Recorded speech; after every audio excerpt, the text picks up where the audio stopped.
Đó, các bạn nhấc lên đây như thế này ha. Cái này là cái chi tiết transform nha. Đó, khi các bạn nhấc hở lên như thế này rồi, các bạn có thể gập tới trước được một chút như thế này.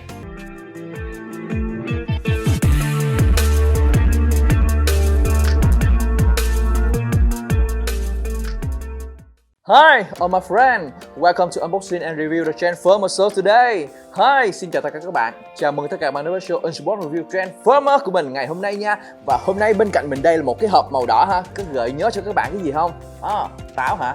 Chưa, không phải. Hôm nay là Zen nha các bạn. OV01 đến từ BMB. Rồi, trước khi đi vào unbox mình sẽ đánh giá sơ một chút xíu về cái hộp nha. Thì trên cái hộp này cũng có chữ là Die-Cast Motor Transformation. Thì cái này là rất là hay xuất hiện và mình phải nói là giống như thương hiệu của BMB luôn các bạn. Lúc nào cũng có cái dòng chữ này ha. Ở sau cũng y chang như vậy. Rồi, cơ bản là như vậy thôi nhé. Rồi, bây giờ mình sẽ unbox em Sentinel Pride OV01 nha các bạn.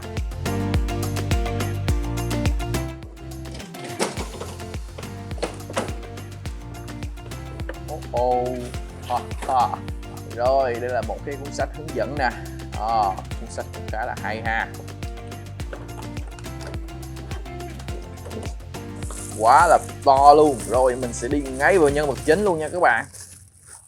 Nó làm mình háo hức quá luôn nên mình phải gỡ cái này ra trước mình coi. Tương đối là đầm tay nha các bạn. Và cái màu sơn rất là đẹp ha. Cái màu nó hơi tối một chút xíu, các bạn xem qua một vòng nè. Wow, nó to hơn mình tưởng tượng rất là nhiều luôn nha. Rồi, đây là một cái part nè, giống như là cái súng đó. Wow, rất là lớn luôn nha. Sơn kim loại cực kỳ đẹp, các bạn xem trên ánh sáng nè. Tuyệt vời. Đây là một số cái part vũ khí nè. Đây. Wow, rất là sắc nét luôn nha. Và cuối cùng, đây là cái ba lô nè. Cái ba lô này có thể tháo rời luôn nha. SS61 là mình không tháo rời được nha các bạn. Cái này là mình tháo rời được nè. Quá xịn luôn. Đây các bạn xem nha, cái phần ba lô nè. Rất là lớn. Mới unbox thôi nhưng mà thực sự là mình đã rất là có cảm tình với nó rồi nha các bạn. Tuyệt vời luôn á. Và cuối cùng là một cái phần cánh. Cái phần cánh này thì nó làm bằng cái nhựa dẻo thôi nè. Các bạn xem nè. Đó, như thế này ha. Vừa rồi thì mình đã unbox xong em OV01. Tất cả những thành phần trong box thì mình để trên bàn nha. Đây là nhân vật chính ha. Mình sẽ có một cái ba lô như thế này. Một cái phần giáp ở phía sau, một cái phần súng, hai cái phần tay dao như thế này ha. Rồi hai cái phụ kiện và một cái khiên rất là lớn. Tuy nhiên em này vẫn chưa ở dạng hoàn thiện. Bây giờ mình sẽ đi ngay phần lắp ráp để thành dạng hoàn thiện nha các bạn. Đầu tiên là cái phần ba lô nha các bạn. Đây, các bạn để ý ở đây có một cái port như thế này ha. Và mình sẽ gỡ theo chiều kéo ngang ra như thế này ha. Rồi các bạn lắp vào ở trên vị trí này nha. Đó, như vậy thì cái tay này nó mới sát phim nè. Tiếp theo là ở cái mặt sau thì các bạn để ý nhé. Ở đây có một vị trí chốt như thế này ha. Các bạn lấy cái port này nè, các bạn cài theo chiều dưới lên ha. Đưa vào nè, đó. Và mình sẽ không chạy hết cái vòng tròn này nha. Mình cài tới đây thôi rồi sau đó các bạn gập cái này lại. Đó, cái phần này nó sẽ che phần này lại và phần này gập lên là đúng nha. Tiếp theo là hai vị trí ở giáp hông nha các bạn. Ở đây có một vị trí như thế này nha các bạn. Các bạn lấy cái tay tì vào đây ha. Nó hơi cứng chút xíu. Đó, bật lên như thế này ha. Là xong ha. Vừa rồi là dạng lắp ráp hoàn thiện của em OV01. Bây giờ mình sẽ đi ngay phần review nha. Let's go. Hôm nay mình sẽ không nói về tiểu sử nhân vật Sentinel Pride nữa mà mình sẽ nói về bước đi của BMB nha các bạn. Ngay từ khi mình thấy cái hình ảnh của hãng nhá trên mạng đó thì mình đã nhớ ngay đến GH01. Mình nghĩ trong đầu, mình rất là mong OV01 có chất lượng như GH01 các bạn. Và mình thấy cái phiên bản GH01 á, thì nó phát triển cũng rất là tốt từ MBN 11. Tuy nhiên với OV01, đây là một bước phát triển không những tốt mà còn cải tiến rất là nhiều so với SS61 mình có bên cạnh đây. Và hãy cùng mình chứng minh cái điều đó qua video này nha. Đầu tiên là phần tổng thể nha các bạn. So sánh với Optimus Prime LF03S, chiều cao thực tế của Sentinel Pride là 30 feet, tương đương 9,14m, và Optimus Prime là 28 feet, tương đương với 8,53m. Ở phiên bản này chúng ta có OV01 cao tầm 34cm và LS03S cao tầm 31cm. Cơ bản như vậy là hợp tỷ lệ và đi được scale với nhau nha các bạn. Về cái cảm giác cầm nắm ban đầu thì cho mình cảm giác là tương đối đầm tay, không quá nặng nhưng cũng không quá nhẹ, nó vừa tay nha các bạn. và cảm giác cầm rất là chắc chắn luôn ha. Bề mặt sơn nhìn qua rất là cảm tình, cảm giác sơn có độ dày và khá sắc nét. Chút xíu nữa vào chi tiết thì mình sẽ phân tích sâu hơn nha. Tiếp theo là về phần đầu. Trong quá trình nghiên cứu thì mình đã xem hình trên phim và cả trên tượng của Pride One để so sánh hình dạng. Cái phần đầu này nó bám rất là sát phim luôn, được phát triển từ SS61 và thêm rất là nhiều chi tiết. Những chi tiết xung quanh hốc mắt được thể hiện rất tốt, tạo nên vẻ già nua. Cái phần tròng mắt cũng có chi tiết nên tạo ra thần thái rất là tốt luôn. Cái phần miệng và râu được thêm nhiều chi tiết, đặc biệt là phần má được sơn đỏ nên nhìn nó có điểm nhấn và bám phim hơn nha các bạn. Chi tiết bên tai cũng được tăng thêm và sơn bám sát phim. Cái màu sơn màu xám kim loại kết hợp với màu đỏ không quá sáng tạo nên cái chất cảm bề mặt rất là tốt luôn. Về cái phần khớp đầu thì chúng ta có một khớp cầu rất là chắc chắn, cảm giác phải dùng lực một chút thì mới thể xoay được nha các bạn. Và các bạn xem biên độ nha, mình có thể xoay qua phải như thế này, xoay qua trái như thế này nè, lắc các cái hướng như thế này, đó như thế này ha. Và mình có thể ngửa được ra sau, tuy nhiên là không cúi được tới trước nha. Cúi được tới trước thì nó bị vướng cái phần bên này ha, dường như là cái mặt này là mặt thẳng luôn, không có cúi tới trước được. Và mình cũng lưu ý một điểm là khi xoay phần đầu vì khớp nó chắc nên các bạn phải dùng lực nhiều, và các bạn cầm tay trên đây nè thì các bạn lưu ý hai cái vị trí trên này nhìn nó có vẻ cứng nhưng thực ra là các bạn thấy không, đó nó sẽ rung rung thế này, rất là dễ gãy, mà khi gãy cái này thì rất là xấu luôn nha. Các bạn lưu ý cho mình hai cái vị trí này ha. Phần đầu này có led và công tắc được giấu rất là khéo, chỉ cần bấm vào là phát sáng nha. Và mình rất là thích BNB khi họ luôn gắn sẵn pin cho sản phẩm của họ ha, và mình đánh giá rất là cao cho phần led mắt này. Đó các bạn xem nè, ánh sáng nó không có bị lóa ra quá ha, nó chỉ vỏn vẹn trong cái con mắt thôi. Và đây là cái chi tiết thường thấy ở những sản phẩm chính hãng luôn.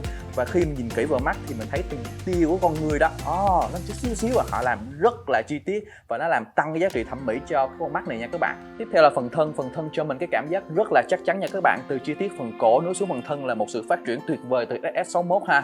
Ở đây mình có thể thấy rất là nhiều màu xám kim loại khác tông nhau, từ phần cổ xuống phần ngực qua phần nách, và thấy xuất hiện 3 cái tông màu xám khác nhau. Điều này làm cho mô hình rất là sinh động, kết hợp với màu đen đỏ và màu đồng làm điểm nhấn, tạo nên sự hài hòa rất là chừng mực cho cái mô hình này ha. Và để ý kỹ hơn nữa thì dường như BNB đã sơn màu sắc theo tượng Pride One. Các detail chi tiết được thêm ở phần ngực nè, phần eo nè, để trông bám sát hơn, và SS61 không hề có luôn nha các bạn. Đây là một bước cải tiến rất là tốt luôn. Tuy nhiên mình có hơi tiếc một chút xíu ở vị trí hai cái mảnh ngực nè. Ở phim và tượng thì các bạn để ý nha, cái phần dưới kính này nè, nó sẽ gập vào một góc. Khi đó thì khi mình nhìn vào phiên nhiên á, nó tạo cho cái ngực nó có một cái hình khối nó rất là đẹp. Tuy nhiên ở UV01 họ chưa làm được cái điều đó, nên khi các bạn nhìn nghiêng là các bạn sẽ thấy cái góc này dường như là cái ngực nó phẳng nè. Thì có thể là do kinh phí hoặc một vấn đề gì đó mà họ không có làm điều này. Tuy nhiên mình nghĩ cái này nó không có liên quan đến Transform nha các bạn, vì đây là một cái mảng rất là lớn và nó sẽ vẽ gập, nó gấp vào phần tay nè.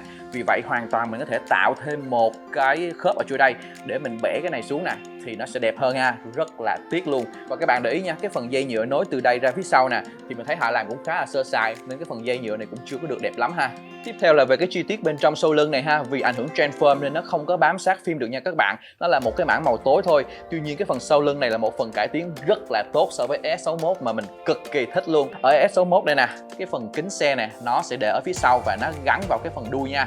Còn cái em UV01 thì hoàn toàn là không có nha các bạn. Các bạn xem nè, hoàn toàn nó gỡ ra và nó gắn lên trên cái phần ba lô này. Đây, các bạn xem ha. Đây là một cải tiến rất là tốt luôn.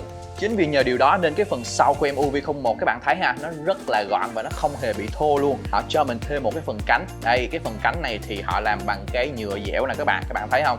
Và mình cực kỳ thích cái chi tiết này luôn, bởi vì trong phim đó các bạn xem những cái đoạn nha, em Sentinel nhảy xuống từ trên cao thì những cái phần đây nè nó sẽ uốn lượn như thế này nha các bạn. Đó, chứ nó không có phải là cứng ha. Và chi tiết họ cũng làm rất là sát phim nha. Cái chữ R màu trắng nè, sơn y chang trong phim luôn. Phía trên này những chi tiết họ sơn cái màu vàng đồng nè, rất là giống. Và tiếp theo chi tiết trên này họ làm cũng giống nhưng mà họ để màu đen chứ họ không có sơn vàng nha. Trong phim thì cái phần này nè nó được sơn cái màu vàng đồng y như cái chiếc chỗ này luôn nha các bạn. Và cái phần cánh này thì các bạn có thể gập lên gập xuống như thế này ha. Ở đây cũng có hai cái khớp, mình có thể đẩy được các hướng như thế này nè, và mình sẽ tạo được dáng cho cái phần cánh này nha. Về cái khớp thân thì ở đây mình chỉ có một cái khớp bình thường thôi, và mình có thể xoay được 360 độ nha các bạn xem nè. Và cái này thì nó cho mình cảm giác xoay rất là cảm tình, nó không quá chắc nữa mà nó vừa phải thôi, xoay cũng rất là nhẹ tay nhưng nó chắc chắn nha, chứ nó không có cứng nha các bạn. Trong quá trình trải nghiệm thì mình phát hiện ra một cái chi tiết, một cái tip rất là nhỏ để có thể giúp em OV01 cúi tới trước nha các bạn. Rồi các bạn để ý nha, ở trong này nè, đây ngay vị trí chỗ này nó có một cái vị trí hở này ha, mình sẽ kéo nó lên nha. Đó, các bạn nhấc lên như thế này ha. Cái này là cái chi tiết Transform nha. Đó, khi các bạn nhấc hở lên như thế này rồi, các bạn có thể gập tới trước được một chút như thế này. Đó, lúc này là em Sentinel có thể gập người được tới trước nè, các bạn xem nè. Đó, đứng thẳng nè và gập nè. Đó, như thế này ha. Tiếp theo là cái phần tay nha các bạn. Phần giáp vai được làm lại bằng kim loại hoàn toàn nên cho mình cảm giác rất là chắc chắn nha. Sơn phối màu sắc bén chữ 07 và chữ R này họ làm cực kỳ nét luôn và thêm rất là nhiều chi tiết. Tay chỗ đây nè, các bạn có thể thấy thêm cái lỗ gắn chi tiết ở vòi phun nước. Nó tạo ra cái phần tay này nó sát phim hơn rất là nhiều luôn. Và những chi tiết bánh răng này họ cũng làm thêm và chăm chút thêm. Và đây là cái minh chứng cho việc mình hay nói việc tạo detail trên một cái diện phẳng luôn làm tăng tính thẩm mỹ cho cái mô hình nha các bạn. Và mình cũng có cảnh báo cho cái phần tay này nha các bạn. Ở cái phần cánh tay bên dưới nó có hai chi tiết như thế này. Nhìn qua thì có vẻ cứng cáp nhưng khi chạm vào và dùng lực thì mình thấy nó khá là mềm nên các bạn phải cẩn thận nha. Chỗ này nó sẽ rất là dễ gãy ha. Về cái khớp tay, biên độ ngang thì có thể đưa lên được 90 độ và rất là chắc chắn nha. Tuy nhiên mình rất tiếc là vì cái vướng cái giáp chỗ này nên không thể đưa lên cao hơn được. Giá mà cái chỗ giáp này họ làm một cái khớp có thể trượt ra ngoài được thì cái này mình nghĩ nó sẽ tăng được cái biên độ lên cao hơn nha. Cái đây là một cái điểm hơi tiếc một chút xíu ha. Tiếp theo là khớp tay chỗ này ha, có thể xoay được 360 độ luôn và cái này cũng là khớp nảy và rất là chắc nha các bạn. Đó, các bạn có thể thấy không, nó giữ được từng cái vị trí và cảm giác nó rất là chắc chắn. Tuy chỉ là cái phần nối của giữa nhựa và nhựa thôi nhưng thật sự làm rất là tốt chỗ này luôn ha. Cái phần cùi chỏ này thì là một cái khớp nảy. Đây các bạn xem nha. Cái này chỉ là khớp bản lề đơn thôi và nó có thể gặp được 90 độ. Nó chỉ có thể gặp được 90 độ thôi. Đây là một bước cải tiến đi lùi so với S61. Đây các bạn xem nhé. Ở S61 cũng chỉ là khớp bản lề đơn thôi nhưng đó các bạn xem nè, nó gặp được cao hơn ha. Giá mà cái chỗ này nó làm được tốt hơn cái phần giáp này nè thì cái chỗ này mình có thể gặp được cao hơn nha các bạn. Tiếp theo đó, ngay vị trí cùi chỏ này cũng xuất hiện một cái khớp bình thường thôi và mình có thể xoay cái tay này 360 độ luôn và cái này mình thấy nó khá là chắc chắn ha. Bàn tay này là sự kết hợp của khớp xoay bình thường có thể xoay được 360 độ luôn các bạn và các bạn nghe được cái tiếng này nó chặt và nó rít luôn đó. Kết hợp với một cái khớp bản lề có thể gập cái tay xuống được như thế này nha các bạn. Và tất cả những cái ngón tay trong này đều là có khớp hết nha các bạn. Cực kỳ tuyệt vời luôn các bạn xem nè. Trong này nó cũng có những detail trên những ngón tay này, nó làm cho cái bàn tay mình cảm giác nó chắc chắn và nó rất là nhiều chi tiết ha. Phần ngón cái mình có một cái khớp cầu như thế này, có thể xoay được tất cả các cái hướng này nha các bạn. Tiếp theo là về phần chân thì phần chân này thiết kế tương đối tốt nha các bạn. Vị trí phần đùi này được sơn cái màu sắc và chi tiết bám sát phim, đặc biệt là chi tiết tách giáp đùi nè, ngay từ đầu là mình đã làm rồi ha. Khi mình tách giáp đùi này thì cái phần đùi này cảm giác nó to, nó tạo cho cái tổng thể nó hài hòa ở phần chân này hơn. Và thực sự chi tiết này đã xuất hiện ở em S61 rồi chứ không phải lên đây mới có nha các bạn. Đây, ở em S61 nếu các bạn nào đã từng chơi em này rồi thì các bạn có thể thấy được ở đây mình có chi tiết nè. Mình có thể bật lên y chang như vậy luôn và nó tạo cái độ dày cho cái phần này ha. Đó, thì BNB đã kế thừa và tiếp tục đưa vào đây để cho nó có sự hài hòa ở tổng thể nha các bạn. Tiếp theo là phần cẳng chân là một phần mình rất là thích luôn vì mình nhìn nó rất là chắc chắn. Các bạn xem nè, chi tiết mặt trước sơn rất là bám sát phim, những chữ 31 và chữ 07 được in rất là sắc nét, từng cái mảng màu đỏ và trắng được chăm chút kỹ lưỡng. Cái phần bàn chân được làm hoàn toàn bằng kim loại nên tạo cái sự vững chắc cho cái mô hình và cái màu sơn giữa kim loại và cái phần nhựa này thực sự mình đánh giá rất là cao. Nó cho mình cái cảm giác hai cái màu nó không quá chênh lệch với nhau đó. Ở một số mô hình khác cái phần sơn kim loại và cái phần nhựa đó cùng một màu nhưng mà mình nhìn vô là mình sẽ thấy tách biệt hẳn ra luôn, nhưng cái này nó rất là hài hòa luôn ha. Phần bên hông chi tiết bám phim vừa phải do ảnh hưởng của Transform, tuy nhiên BNB đã cải tiến và đưa phần cái thang này ra sau nha các bạn. Ở em SS61 thì cái phần thang nó ở bên hông nè, nó tạo ra cái sự thô cho cái phần chân này ha. Và phần mặt sau ảnh hưởng của Transform nên không sát phim được, tuy nhiên gì không đẹp đã được BNB đưa ra sau. Và tất nhiên đây là một cái cải tiến rất là đáng khen nha. Về khớp thì đầu tiên là biên độ đá ngang nha các bạn, có thể đá lên được hơn 90 độ một chút xíu ha. Đó các bạn xem nè, như thế này ha. Và là một chi tiết khớp nảy rất là chắc chắn luôn. Mình đánh giá rất là cao chi tiết này. Ở một số mô hình khác trong cùng phân khúc thì cái phần chân này to một chút xíu luôn là cái khớp này nó sẽ bị lỏng ngay nha các bạn. Tuy nhiên cái này thực sự họ làm rất là tốt, các bạn xem nè, nó giữ được từng vị trí luôn và nó không hề tuột một chút xíu nào ha. Về biên độ đá lên trước thì mình có thể đá được 135 độ nha các bạn. Và đá lên như thế này ha, khá là cao ha. Và cái này cũng là khớp nảy luôn, cực kỳ chắc chắn, giữ được từng tư thế luôn. Về biên độ đá ra sau, nếu mà đá thẳng góc á, thì mình chỉ có thể đá lên được 90 độ thôi nha các bạn. Đó, như thế này ha. Tuy nhiên nếu các bạn có thể lợi dụng được một chút xíu về cái khớp đây nè, mình có thể đẩy ra một chút xíu nè và mình có thể đưa lên thì nó có thể lên được 135 độ nha các bạn. Đó, và cái khớp này là khớp nảy cực kỳ chắc chắn luôn. Khớp đầu gối này thì cũng là một cái khớp bản lề đơn luôn nhưng nó làm cái khớp nảy nha các bạn. Đây các bạn xem nè, cực kỳ chắc luôn. Bẻ cái tiếng nó rất là đã luôn và nó có thể gặp được như thế này ha. Hơn 90 độ một chút xíu đó. Đó, như thế này ha. Nếu cái này là cái khớp bản lề đôi thì mình nghĩ là cái biên độ này nó sẽ cao hơn được nhiều nha các bạn. Về bàn chân thì chỉ có cái mũi chân là các khớp nha các bạn, khớp gập nó biên độ như thế này ha. Và cái này thì mình cảm giác là nó hơi lỏng một chút xíu. Mình nghĩ nếu cái này mình siết ốc lại thì cái này nó sẽ chắc chắn hơn ha. Cái chân có thể xoay được như thế này nè các bạn. Đó, qua phải như thế này và qua trái như thế này ha. Có thể xoay được dường như là 360 độ luôn đó. Cái này thì nó sẽ giúp cho khi mình bâu một số dáng nó sẽ tạo hình cái chân tốt hơn ha. Về phân bố kim loại thì kim loại có trên em OV01 này được phân bố chủ yếu là ở hai cái phần giáp trên tay nè và hai cái phần chân thôi nha các bạn. Như thế này thì nó tạo ra cái sự cân đối từ trên xuống dưới, nó giúp mô hình đứng vững hơn ha. Về phần phụ kiện thì đầu tiên nhé, các bạn tháo cái phần này ra ha. Mình sẽ có một cái phần ba lô như thế này ha. Cái phần ba lô này để lắp vào khi mình transform qua cái dạng xe đó. Ở đây có một cái vị trí như thế này, mình sẽ trượt cái này ra ha. Trượt cái này lên một chút, rồi đẩy cái này xuống. Rồi sau đó mình sẽ tách hai cái phần này ra ha. Đó, như thế này nè. Tạo thành một cái dạng cánh như thế này ha. Rồi xoay qua đây. Các bạn xoay cái phần này. Đó, như thế này ha. Rồi các bạn gập nó lại như thế này. Tương tự bên này cũng vậy. Các bạn xoay nó và gập lại như thế này. Đó, đẩy nó sát lên trên thì nó tạo ra một cái hình giống như thế này. Rồi lúc đó ở đây có một cái vị trí mình sẽ lắp vào cái phần sau. Đó, thì lúc này em OV01 đã có một cái phần cánh khá là hầm hố nha các bạn. Và đây là phần chi tiết mà mình nói OV01 đã được cải tiến nha các bạn. Đây là cái phần đầu xe nè. Ở SS61 thì nó gắn ở phía dưới này ha.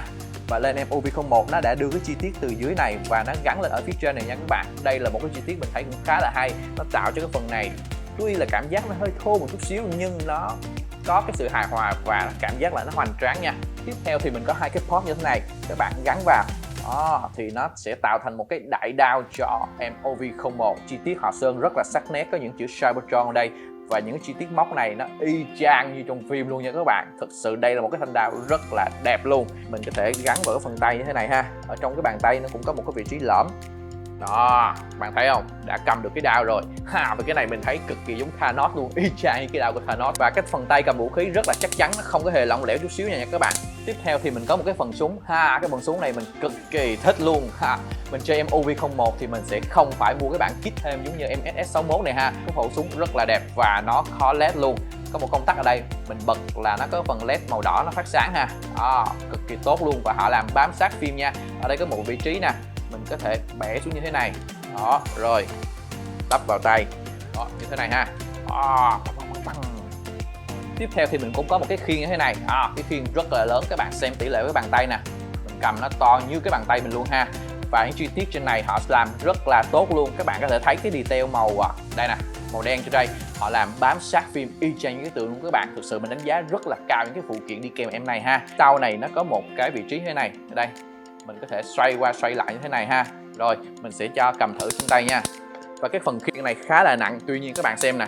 Đó, mình lắc nè, nó không có hề làm cái phần khớp tay nó lỏng nha, vẫn giữ được rất là tốt luôn ha. Và khi ở chế độ khiên trống như thế này, để các bạn xem nè, nó sẽ có cái biên độ nhiều. Đó, các bạn có thể đẩy qua, đẩy lại như thế này. Tuy nhiên đây chưa phải là cái dạng khiên hoàn thiện, mình sẽ thêm một chi tiết nữa. Mình có hai cái port như thế này nè. Hai cái port này là để khi transform qua dạng xe mình sẽ lắp vào xe, thì cái này mình sẽ lắp vào cái khiên luôn, nó giúp cho cái khiên nó chắc hơn. Đó, các bạn có thể xem nè, nó mặt sau như thế này. Và các bạn lưu ý nhé, khi mà mình lắp như thế này thì cái biên độ nó sẽ bị hạn chế, tại vì cái này nó cạ vào cái phần giáp trên cái ngón tay nè, nó lắc qua lắc lại không có được nhiều.